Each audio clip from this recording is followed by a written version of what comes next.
तय फार्मूले पर निर्धारित होगा बिहार के सरकारी विद्यालयों के स्थानांतरण का अंक। इस वक्त की बड़ी अहम न्यूज निकल के आ रही है। पूरा अपडेट जानेंगे। ट्रांसफर की प्रक्रिया अब धीरे धीरे चरणबद्ध तरीके से शुरू होने जा रही है। अपडेट जानने से पहले आपसे छोटा सा अनुरोध है, अगर आप चैनल पर नए हैं हमारे तो चैनल को सब्सक्राइब जरूर कर लीजिएगा। सूबे में शिक्षकों के स्थानांतरण की प्रक्रिया प्रारंभ हो गई है। इसी कड़ी में शिक्षा विभाग ने अंक आधारित वरीयता प्रणाली भी लागू की है। जान लीजिए यह प्रणाली कैसे कार्य करेगी। यह प्रणाली ऐसे सभी मामलों में लागू होगा जहां एक से अधिक पात्र शिक्षकों के मध्य वरीयता या प्रथम प्राथमिकता का निर्धारण किया जाना आवश्यक होगा। अंक आधारित वरीयता सूची स्थानांतरण के शिक्षकों को प्राथमिकता देने के आधार पर बनेगा।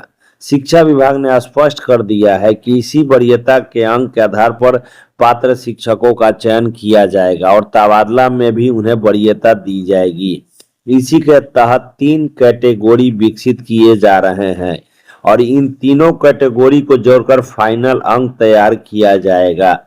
शिक्षा विभाग के अनुसार स्थानांतरण और पदस्थापन में पात्र शिक्षकों के मध्य वरीयता निर्धारण पदस्थापन, सेवा अवधि और वरीयता अंक के समेकित आधार पर होगा।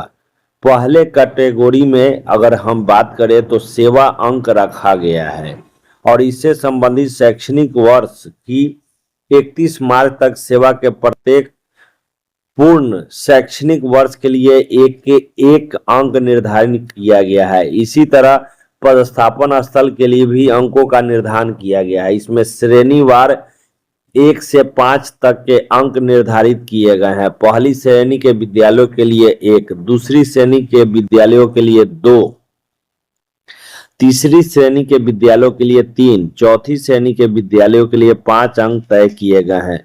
तीसरी कैटेगरी में वरीयता अंकों को रखा गया है।